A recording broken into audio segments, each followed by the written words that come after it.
Hey, good morning. Yes, it is. It is Tuesday, November 25th. What are we going to talk about today? Well, I thought we'd talk about that your reputation starts long before you even grab a wrench. And I know that's confusing when you first look at the package of, well, how can that be? Because nobody's seen my work yet. Stay tuned.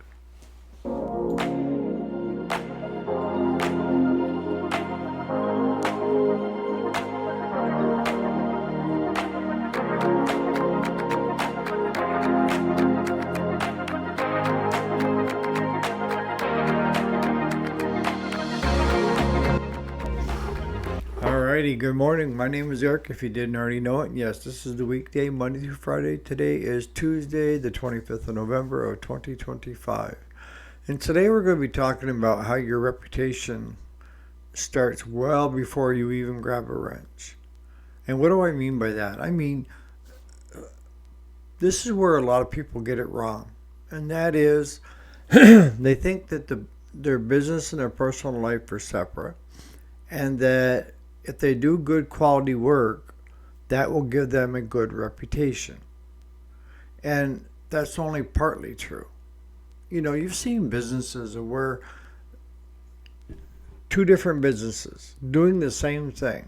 One has got a bunch of people, and the other has got diddly squat. And you say, well, what's the one doing that the other one isn't doing? And probably good chances are is A, attitude, B, the way they communicate with customers, C, what they do when they're not at work, says a lot. See, your reputation is built long before you start that business.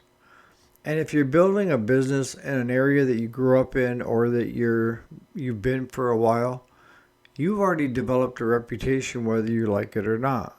And if you hung with the wrong people at times or like guilt by association, or that if people find you not that approachable, you know, I'm a firm believer that business is business and home life is home life. And I don't like to get the two of them intertwined.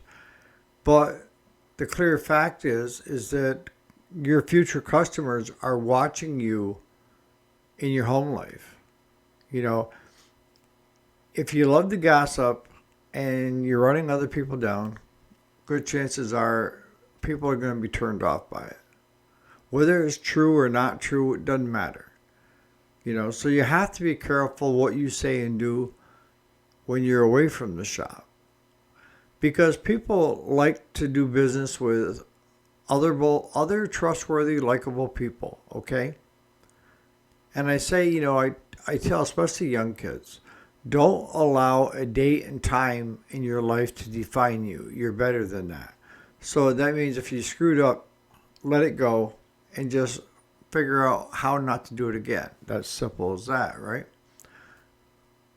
As adults, if you've had a number of failed businesses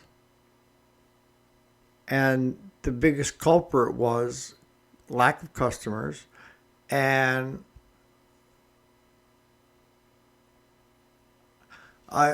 it's a hard way to put it. I've met business guys that were what I feel are unscrupulous, or whatever you want to call it, of where they're a one-hit man. And that one-hit man is they have a repair job. They don't care about the customer. All they care about is the shop and income and making the almighty dollar. So they pad the bill and they're making like $500-600 on that job on top after paying labor and parts and like that. And that's fine, except for that customer is not going to come back. But that business person I'm talking about doesn't care. They're only looking for a one hit. And that is get the job, get paid, and move on to the next person in line that will line up to go to them. If I can teach you anything, it's optics matter. And they do. Because if the people in your local area don't feel that you're trustworthy, why would you think they'd want to bring their lawnmower to you or anything else? Because if you've got a reputation of taking advantage of people, that gets around fast. And you can do all you want and say, I've changed and I've done this and I've done that.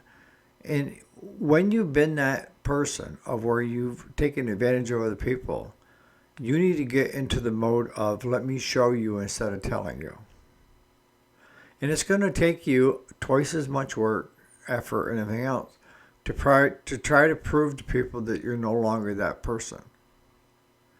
Because you're deemed an untrustworthy individual.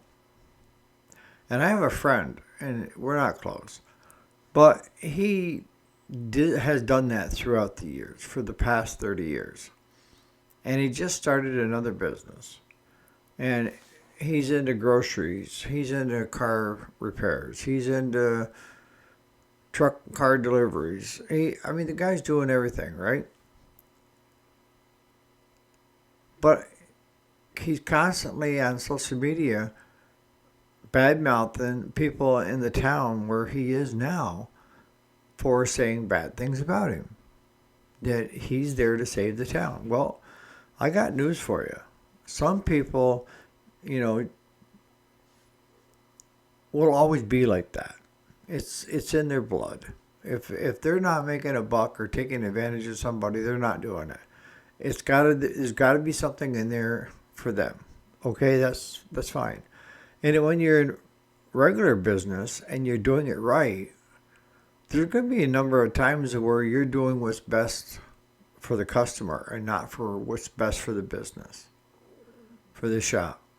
We talked about engine rebuilds and stuff like that. We used to do them all the time because it was cheaper to refreshen or freshen up an engine than it was to go out and buy a new one. You're looking at $1,200 to $1,800 for a V twin Briggs, and you're looking at $300 to $400. If you get really deep into short blocks and stuff like that, it could push up to $600, $700 plus time. That it was worth it. But now, the Predator engines that are out there with Harbor Freight are so much cheaper. You can get engines off from eBay for a little bit of nothing. So the tendency that we have is we give our customer options. And we have to show them those options, whether we think it's the best thing or not. And then we allow our customer to make that call. But I think what's made us successful is I am who I am.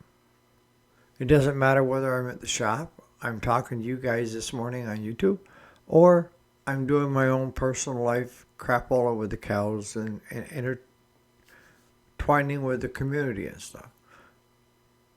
What you see is what you get. It's taken 63 years to get to that point.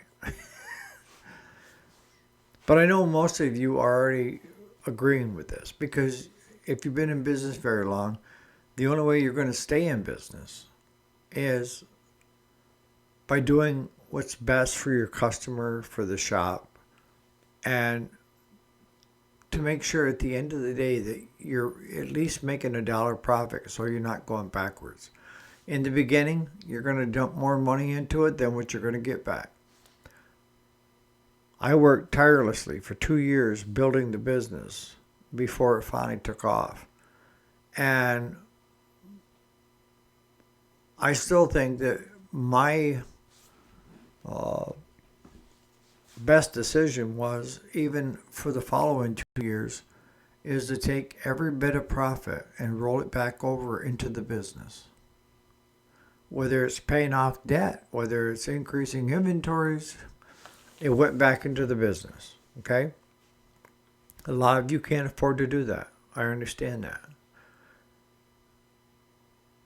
But unless you're taking over a business that was really established with a good customer base, and you can keep the prior owner involved for at least a year, good chances are you're not going to make any money either, because you're an unknown.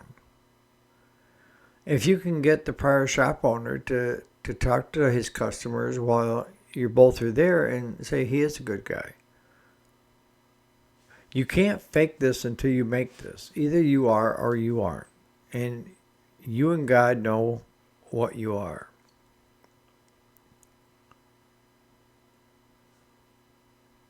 How you are in public is very important.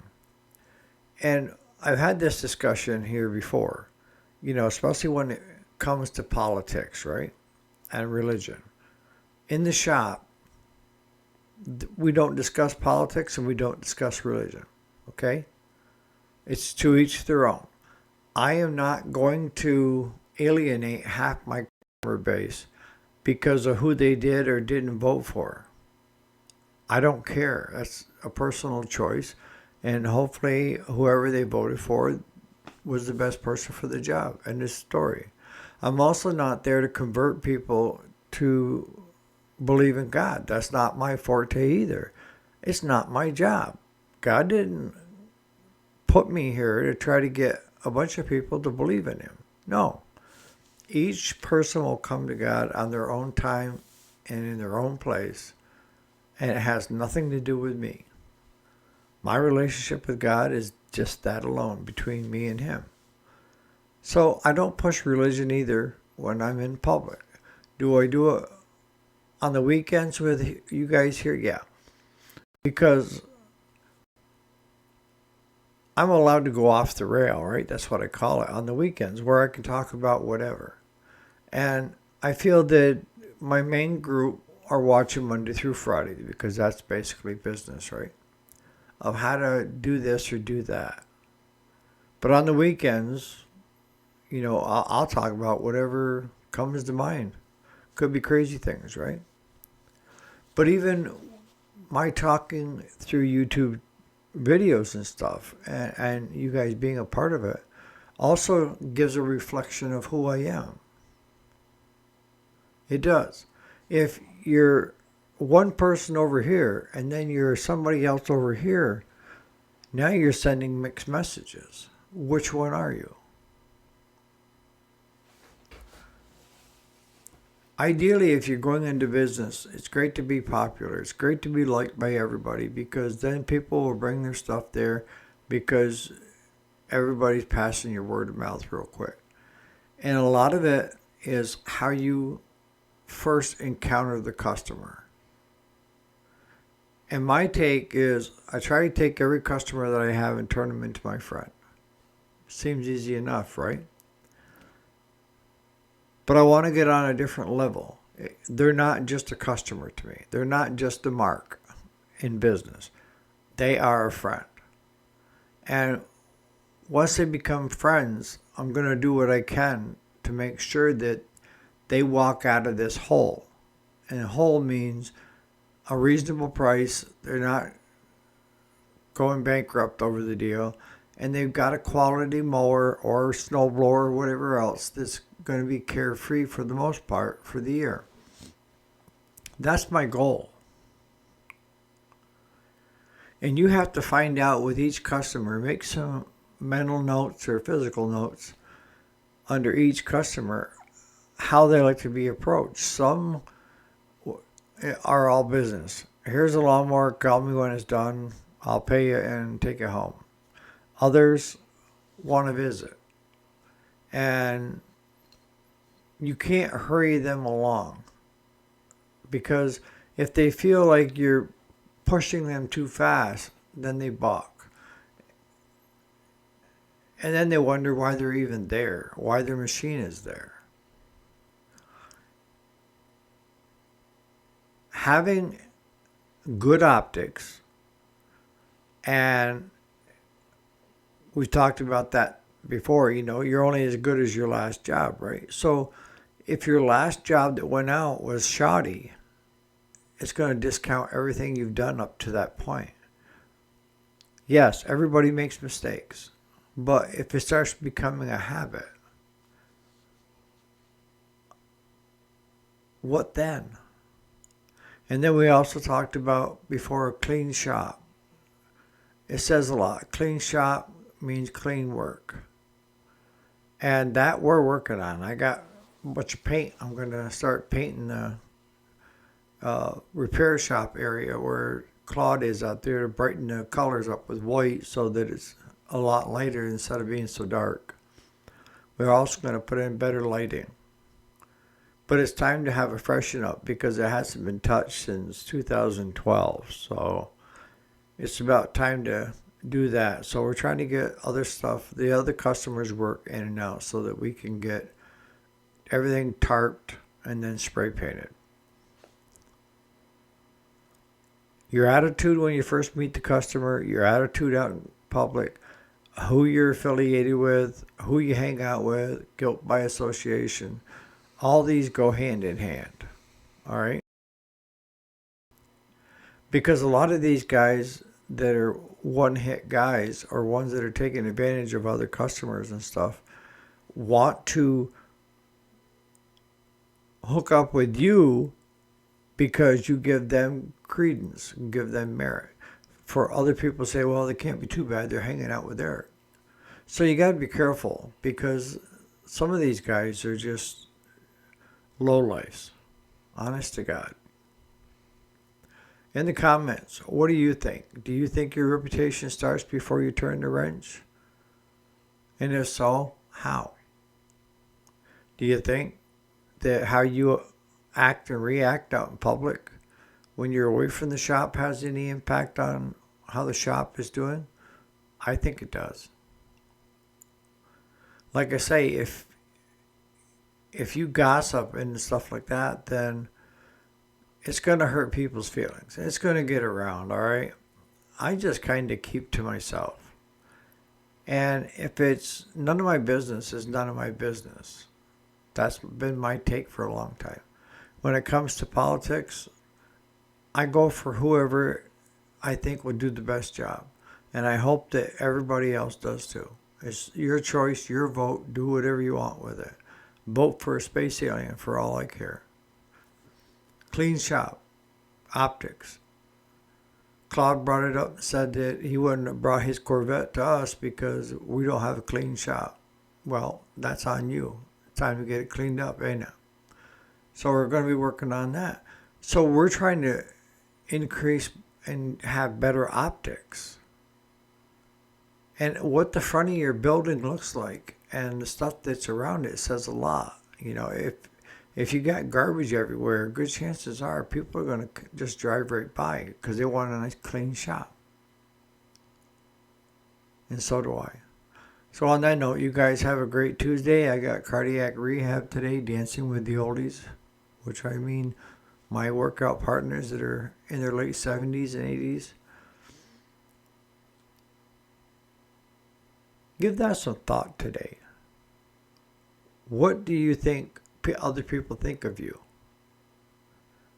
Because that's going to be the difference of whether it's going to be a draw for the shop or you're repulsing from the shop. Enjoy.